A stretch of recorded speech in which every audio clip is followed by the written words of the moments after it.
Good evening, college fans. How are you? Happy New Year, by the way. I'll just go ahead and start off with that. Happy New Year. Glad to see you all in 2026. I hope you all had a safe New Year and all that other good stuff. We got a lot to talk about today, you guys. This, I think, has probably been one of the more exciting college football playoffs so far, and I know it's kind of young in their college football playoff development, but I think each year it's gotten better. I don't know. That's me. But anyways, we're going to get into that. I got my two co-hosts with me tonight. I got Michelle. I got Kate. I'm so glad y'all are here. It's been off a few weeks, which is, it is what it is. It is. Yeah, the playoffs in general, aside from the fact that my team is out, it's taken too long.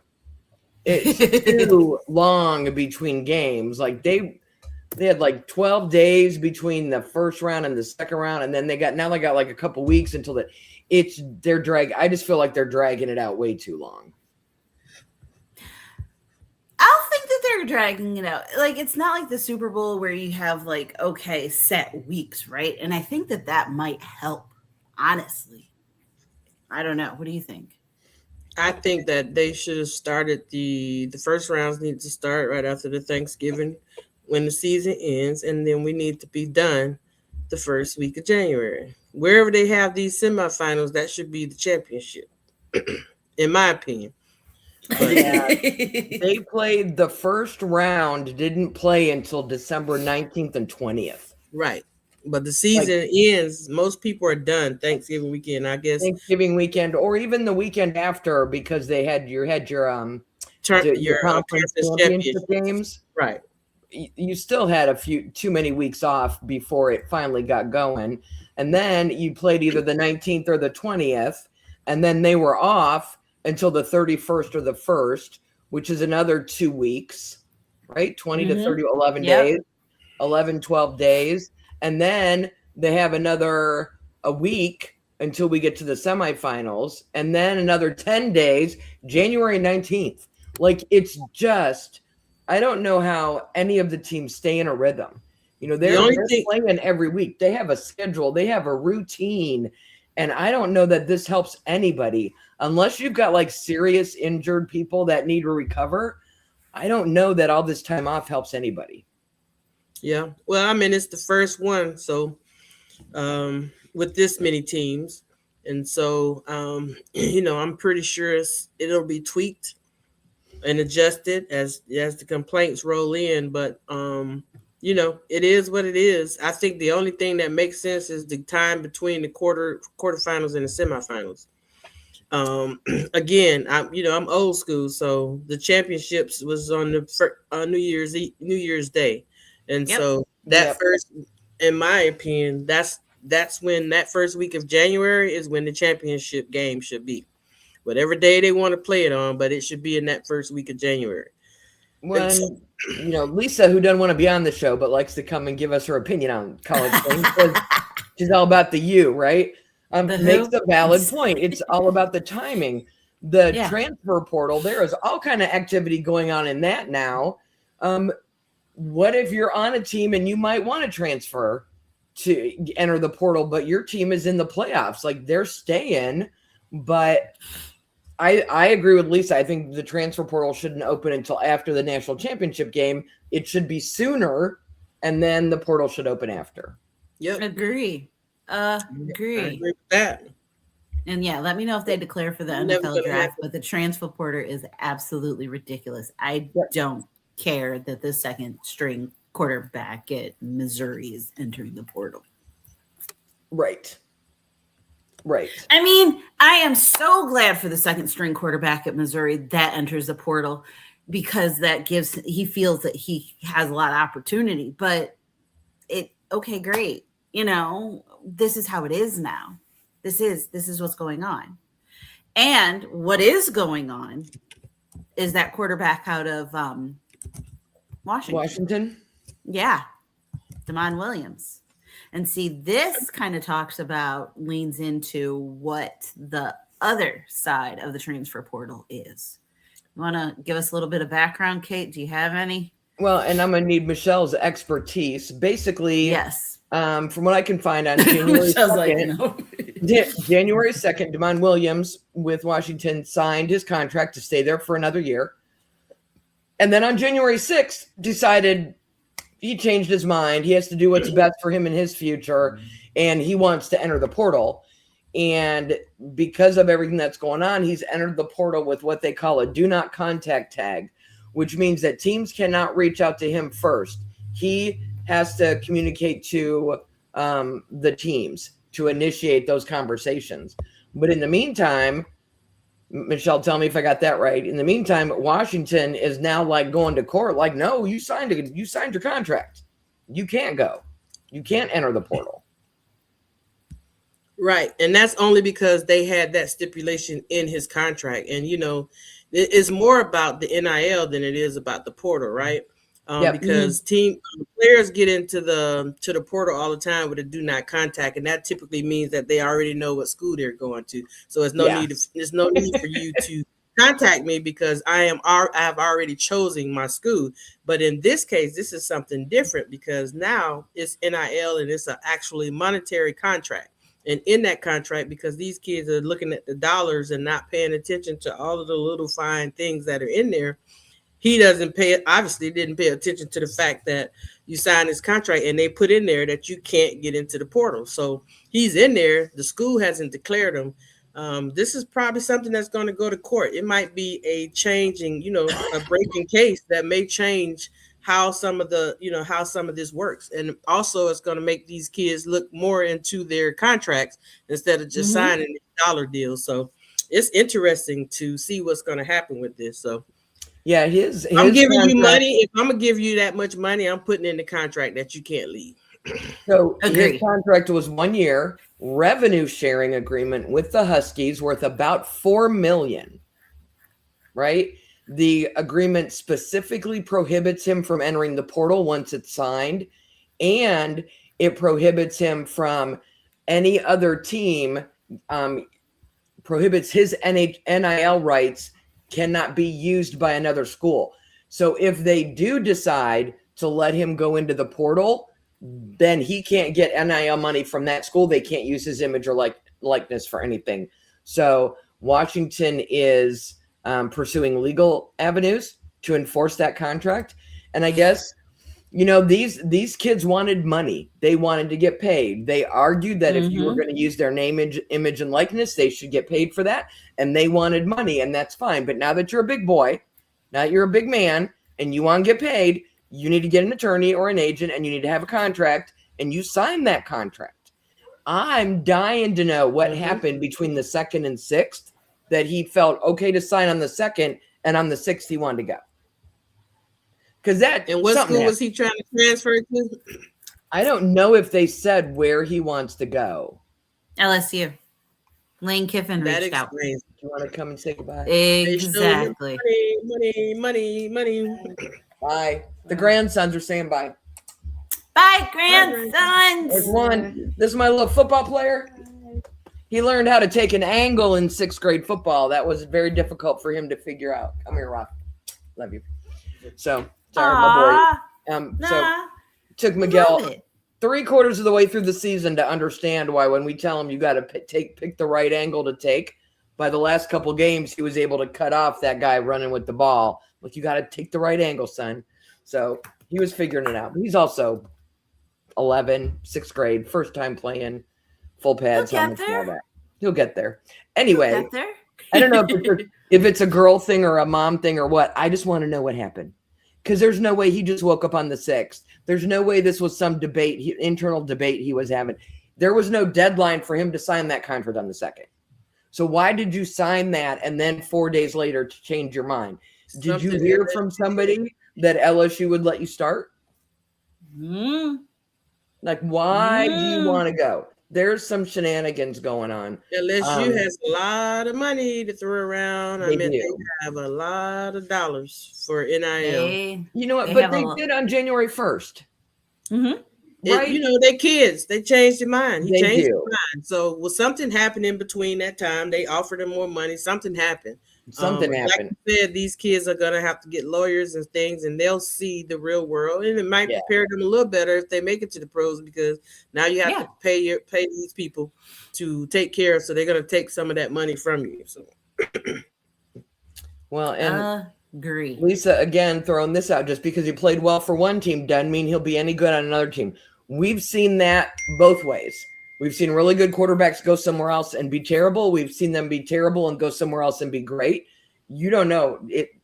Quarterbacks are like a box of chocolates. You never know what you're going to get. You don't.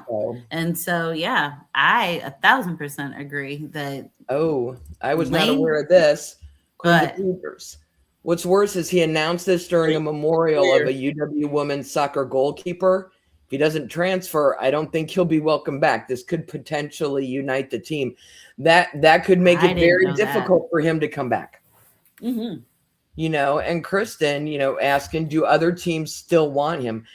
And does his team want him back? How does his teammates? What's that locker room like? This isn't a receiver or a lineman or a kicker. This is the quarterback. He's supposed to be a leader in that locker room. And how do you go back to that locker room with all those other young men and explain to them why you want to be there and lead them when you tried to go? Right. Exactly. Washington's in for it's going to be a long road. It'll be something very interesting to watch what goes on there. So we'll see. We will see. We shall see. But shout out Montana State. Happy news. Shout out Montana State Bobcats. Montana State Bobcats won the FCSS Football Conference National Championship yesterday. Not the one we all watch. Sonia and I no longer have any dogs in either of those races, but Dana's all excited. Dana doesn't watch any college football except for Montana State because that's her alma mater. So we got a shout out for them. We may end up 2 for 2. Lisa and Michelle may get a national championship for them too. So, and hang on. I can't. I have to show y'all. Hey, you have to see me. Hate on it. That's me in my Montana State Bobcat sweatshirt. Where did you get a Montana State shirt? My mom's old secretary lived in Montana, and I don't know if she went to Montana State, but she got that and gave it to me, and I was like, "Oh yay!" I don't know where that is. I gotta find it and wear it for the podcast next week. I shall. God, Lisa, come on. Language, Lisa. Okay. I don't know what you want to talk about when it comes to the U. You beat the Buckeyes. You're moving on. Now you got Ole Miss. And before I watched Ole Miss play against Georgia, I would not have been concerned. But I was frankly very impressed with Ole Miss. I don't think it was simply a matter of Georgia didn't play well. I think Ole Miss played really well, a lot better than I expected them to. And I think they're going to give you a game, Michelle. Yeah, my perspective is I always felt that Ole Miss was the best team in the SEC all year. I'm not sure I am sure why they moved them down, because it was a way to get Alabama in, of course. But they had been the best team all year. They lost one game and then they dropped them all the way down for some reason. But yeah, I think, and it was funny because I was somewhere where both Canes fans, I was pulling for Georgia and he was pulling for Ole Miss, and I'm like, I think we might do better against Georgia. So, a very important thing came about that conversation is that maybe we played Georgia, then Carson Beck is he's rushing things, he's trying to prove he can beat his old team. So maybe that's a good thing that we're not playing Georgia, because that pressure is not there to beat your old team, to beat your former team, and all he has to do. If Miami defense plays like they played this last game, and we are able to run the ball, and Carson Beck is able to get slow, sustained drives like we did, we only had like 3 bad plays from the old coach. We threw 3 bombs that we didn't need to do. Just get 10 yards, baby. Just keep those sticks moving. Mario didn't mess it up, and Carson didn't mess it up. So, I mean, that's the best case scenario. I want to be saltier about my Buckeyes not moving on, but they didn't play well at all. And Alabama didn't move on. So I can't hate the 4 teams that are left. I'm like, all right, I think, was it only one of the teams that had a bye made it through? Yeah, Indiana. Indiana was the only team with a bye that made it through. Indiana Oregon bracket. I love, Sonia, that we're getting a Big Ten team. No matter what, we're going to at least have a Big Ten team fighting for the championship. Big Ten team. Yeah. I love that. I mean, I do too. I do too. And granted, usually I'm not a Big Ten rah-rah kind of person. I don't know. Yes. Well, I mean, I personally want to see Miami versus Indiana because I feel like Indiana's been the best team all year. They've earned that right. They've played every time everybody doubts them. They come out, they win, they dominate, they do what they need to do. No one thought they would beat Ohio State. They did. Nobody thought they were this. They did. They're still undefeated. And so man, I just don't know. I'm just saying you guys are about to wake up a whole bunch of quiet hurricanes. And I just want everybody to know we all are Michael Irvin. So if you see him doing it, he was so adorable. I was even tweeting. I was doing the exact same thing in my house on my knees. Genuine joy from that man on the sideline. It was. I don't know how anybody could hate that. That was so fun to watch. Yeah, in all the games so far. So I thought it was fabulous. I wish you guys the best. I don't know. I haven't watched enough Ole Miss to tell you about who you need to be worried about or whatever. Y'all will figure it out. I will say, with Lane Kiffin and that whole mess and him leaving and them having an interim head coach, one of the things that we talked about, the three of us going into the playoffs, is we were going to find out a lot about those young men. And if they had something to prove with Lane being gone, and if the interim head coach, help me, Pete Golding, Pete Golding, if he could keep them focused on what's going on. And apparently he can. So nothing but kudos to those young men for carrying on, for getting it done, for not letting all of that drama affect them on the field. But I'm afraid to root for the Canes because I'm a jinx. But I rooted for my Browns the last 2 weeks and they won. So I'm a root for the Canes. Because I want to see. We got a homer one side of the bracket. I think we're all forecasting an Indiana Hurricane final. Like I don't feel like Oregon is ready for Indiana. They're not. I thought they were overrated all year. We'll see if Kurt Cignetti can keep the Hoosiers laser focused the way he has all year. But I'm predicting Miami's going to beat Ole Miss and Indiana's going to beat Oregon. Sonia, Miami beat Ole Miss, I'll be booking my flight to Miami the next day, maybe that night. Who knows? But I'll be ready.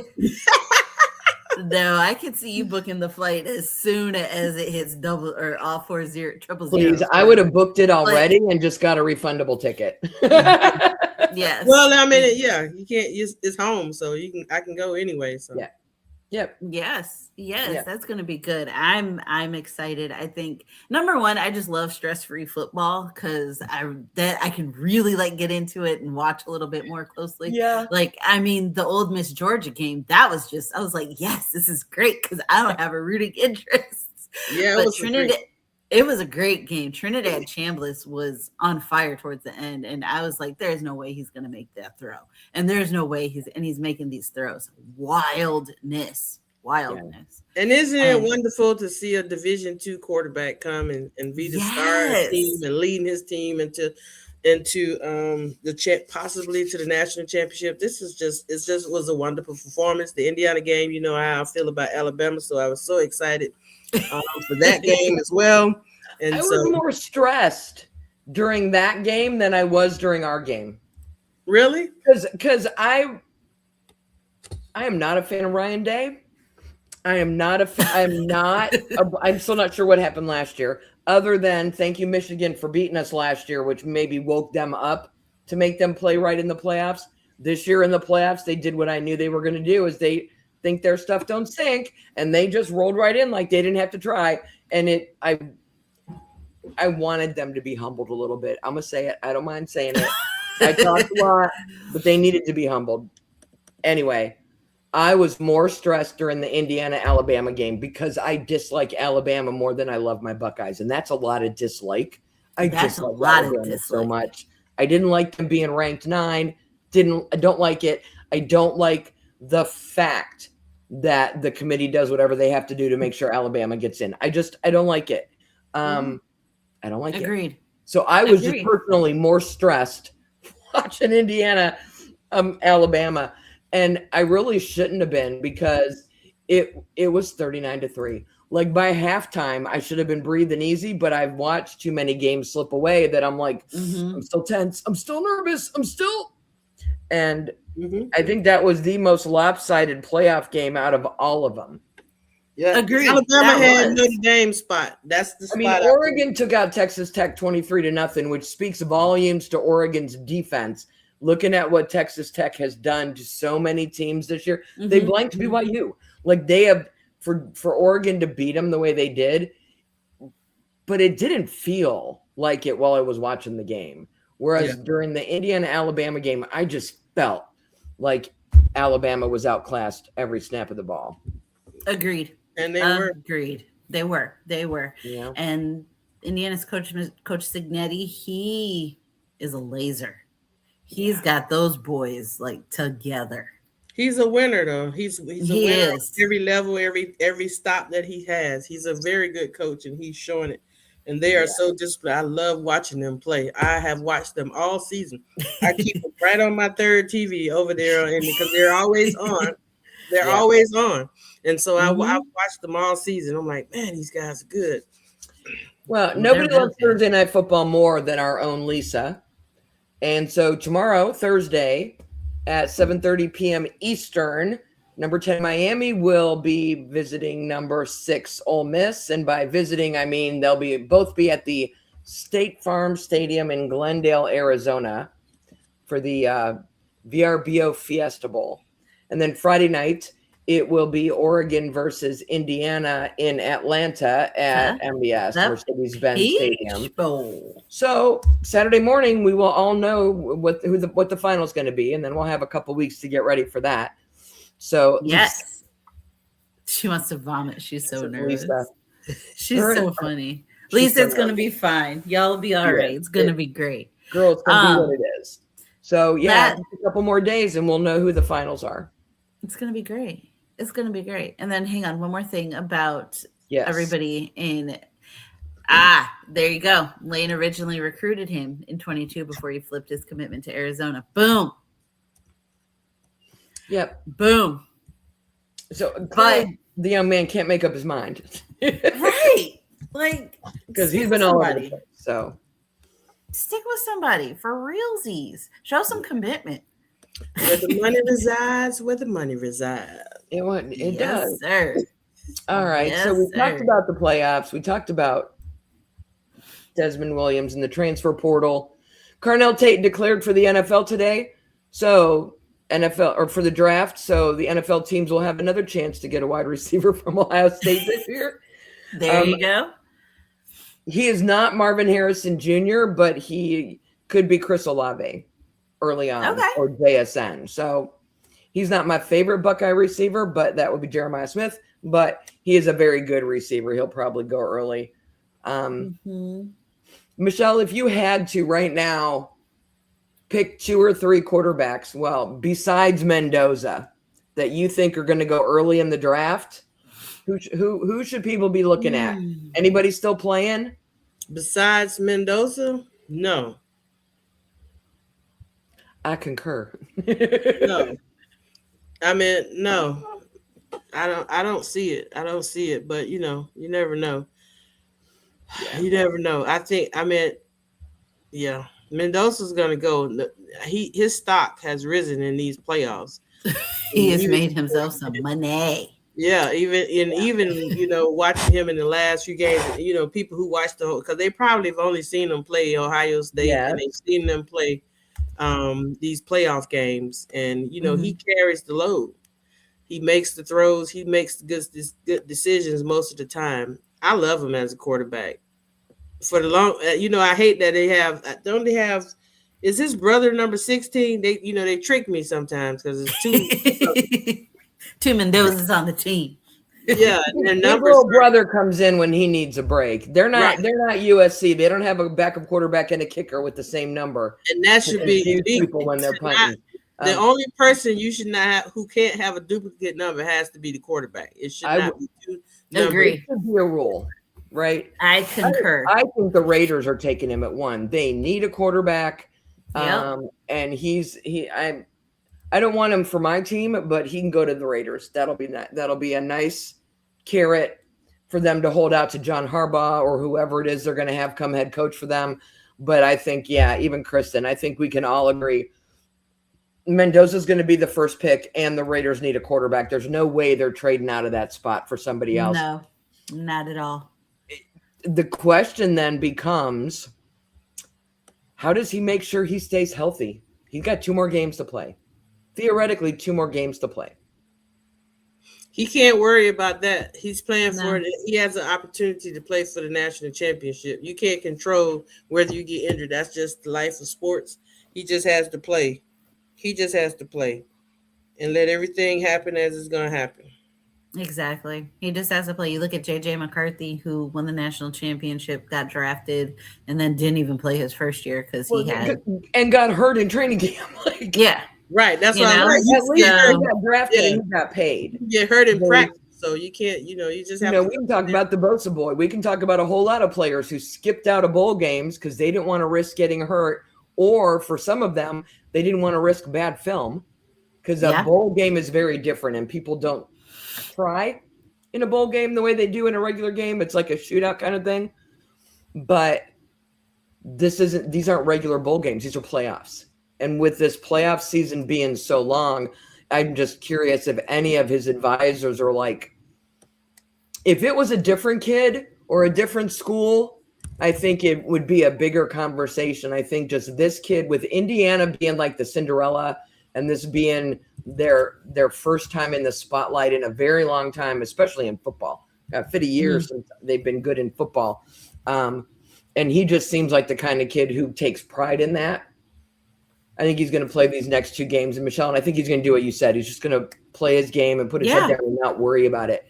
But we've also seen a lot of quarterbacks enter the draft in the NFL that we know would have sat home, would not have risked hurting themselves no matter what national championship or anything else might be on the line. So it's an interesting conversation because this is dollars, and these are these young men's futures, and they can get injured at any time. Like we said with J.J. McCarthy, got all the way through a national championship. Maybe John Harbaugh, the Raiders coach.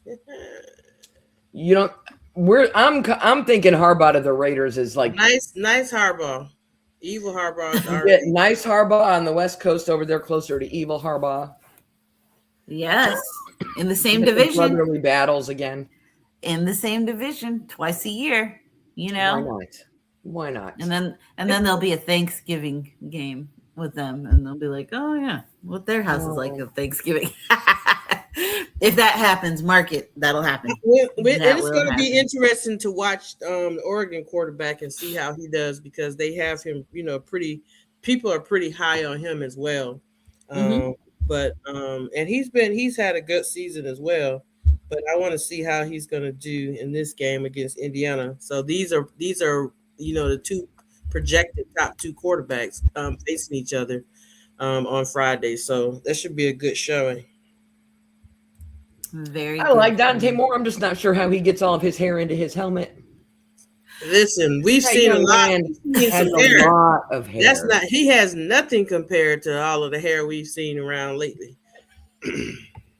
Right. Maybe it's just because he doesn't braid it or put it back. Like he pulls that helmet off and bam, it's out there and it's beautiful. And I love it. But I'm like, you're going to smush it with that helmet. And then they don't care. Back up again. I see so many ponytails and so much hair, and they take them off. I'm like, not only is they have a lot, it's long. Yeah. I do not like the long hair. I do not like the Troy Polamalu look. I do not like the guys with hair covering their name and half their numbers. And I know now you can grab it because now it's part of the uniform. dude. Oh, I would always grab it. You got it out. You're a Anything grown-up. that I You're in can high grab, school. I'm grabbing. You're grabbing Put it. your hair back up out the way and go to work. Oh my gosh, y'all are so funny. I say the same thing in basketball. If you're gonna wear it long, I'm gonna grab it. I'm gonna grab it. George Kittle seems to be a very nice human being, but that hair is just thin and scraggly. Dude, stop. Got it. Just saying. I'm just saying. I got a new coach. I'm trying to figure out how tall Dante Moore is. 6'3". Well, let me tell you what. What? He's taller than Dylan Gabriel. Yeah. And Dylan got drafted, and his numbers are better than Dylan's were. So I don't have an issue with him being number 2, but I don't want him on my team either. I got a quarterback. No. So he's taller than you have Tua. 2 young quarterbacks. You don't need another one. I don't need another one. People need to stop telling me I need another one. Sonia, for our last end of the show today, I'm going to go ahead and ask you about the new head coach in Michigan. They just kind of announced it, and then it kind of just made a little ripple, and nobody's really looking at it because I don't know if there's so much stuff going on or if it's just a boring hire. But who did they hire, and do you think this is a long-term thing? Is this a bridge for a couple years? What are your thoughts on Michigan's new head coach? Kyle Willingham, unretired, and came to Unretired. Unretired. And came to Michigan from the University of Utah, the Utes. And so that was announced a couple weeks ago. And it really hasn't gotten a lot of fanfare nationally, but from what I'm seeing and hearing from Michigan fans is a lot of people are very excited. A lot of people are very excited, and they feel like he is going to be the kind of coach that will get a lot out of our guys and get us where we need to be. And the biggest thing is how we can develop Bryce Underwood, our quarterback. And while he did great this season, he didn't really progress like you would have wanted him to. And so that's a big thing. That's going to be a big thing, how they're going to be able to develop him and see how that is going to go.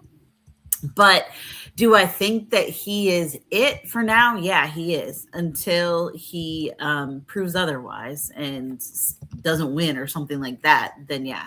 But a lot of people are optimistic. He did well at Utah.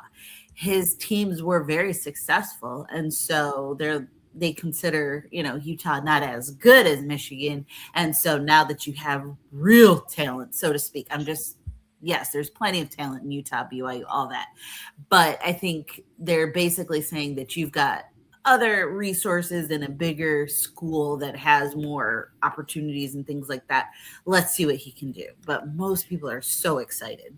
He is bringing 4 coaches with him that he had on his staff in Utah. Yeah. You're getting Jim Harding for the offensive line, Micah Simon for wide receivers, his little brother Freddie is going to coach your tight ends, and then Coy Detmer Jr. on the quarterback. So he's still kept in touch with all those guys and is bringing them all in. What I thought, one of the articles that I saw this week that I thought was really interesting is that he is really, during these next couple weeks, focusing on retaining last year's players. He is reaching out to them. He's having conversations with them. He's introducing them to their new position coaches. He's making sure that they understand their value because he doesn't want to lose them to the portal. And so far, it seems like he's done a good job at that. And I think that is his main job right now. There's a lot of talent on that team. Injuries were the biggest problem last year, right? Agree. And so it's not that there wasn't talent. It was just that it wasn't healthy. So he's really focusing these first few weeks on getting to each of those players and talking to them and convincing them on why they should stay. So it'll be fun to kind of keep an eye on him, see how he does. He'll need to lose to Ohio State his first couple of years just because that's what I need right now. My emotional sports bank, because that's all I got. But right. But no, excited to have him, excited to see what can happen. I mean, if this Michigan team went 9-3 with a distracted coach, that's an understatement. Distraction. Yeah. Anyway, go ahead. Right? Yeah. But yeah, nice to see. I mean, we kept Bryce Underwood. We kept the running backs coach, so that's huge. And we kept Andrew Marsh, our big time wide receiver there. So all those right now, big things. So Yeah. hopefully, I'm excited. Yeah, I'm excited.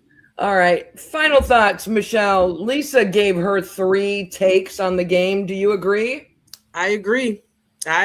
We have to be able to control the line of scrimmage, and that's on both sides of the ball. We have to hold on to the ball. That's on offense, running backs, and the defense. The defense has to do what they did last week. They were all over that. They were all over the place. And then quarterback, we have a scrambler this week. So you have to have somebody that's right there waiting on them. And we did a pretty good job this last game. But this one is, this guy, he can move and he can throw. And so the defensive line, listen, be there. That's all. The defense got, because I'm a defense. You know how I feel about defense, and the way they were flying the ball, I got so excited. I was just like Michael Irvin. I'm telling you, I was down on all fours. The defense was playing so well, and I got so emotional. I was like, "Yes, we have this." So, I agree with Lisa wholeheartedly. I'm so excited. I don't know what to do. I can't even decide what I'm going to wear, but it's something that trying happened. to find their quarter. Chambliss, is that their quarterback? Yeah. Trinidad. Yeah. And everybody's like, how did he get out of Michigan? Because he is from Michigan. Yeah. And he was at their state. Yeah. Because everybody looks at those stars, those little rankings. They can't see everybody. They can't. There are plenty of people who are not even on their list who are excellent athletes and play all the time. I say this all the time. You just have to know how to coach them. Exactly. Well, and it's a good thing to end the show on, because at the beginning we kind of talked about the portal and what a pain it is and all that. But this is a story, this young man, is why the portal is a good thing. You start at a junior college, or you start at like a Ferris State or a Western Illinois, Tennessee, South something, whatever, and you get experience and you play for a year and you get scouts to look at you, and then you go to the portal and see if you can work your way up to a bigger school. To get looked at. I have Carson Schlesinger on the Browns, who was not a 5-star recruit, who was not heavily recruited into college. He got to college. He played all kinds of positions. He got a chance to start and never got back off the field, and is now in the NFL. So these kids are able to take advantage of the portal and show people what they can do. So there is a lot of good that comes from the portal. I think we just need to weigh that against the things that frustrate us, and we just need to open it a little later. I think that'll fix a lot of. I don't think the NFL should be allowed to hire coaches till after the Super Bowl, and I don't think players in college should be able to enter the portal until after the championship game. Let everybody focus on finishing up the year, and then once that year is over, now you can go do business. But that's I agree. Michelle, this is what you got to wear. Superstition. Superstitious. You and Lisa both. I want to see pictures. You need to wear the exact same things. I wore my U jacket to the sports bar. I'm following everything on Sunday. Good. It wasn't even college football day. I just wanted everybody to know. All right. Well, good luck to both of you. We'll be ready for you. Good luck. Thank you. We're not objective here on the Archer Football College podcast. We are all about the U. And we'll talk about it next week when we get there. So thanks everyone for joining us. Have a good weekend. Watch some football. Bye, y'all. Bye.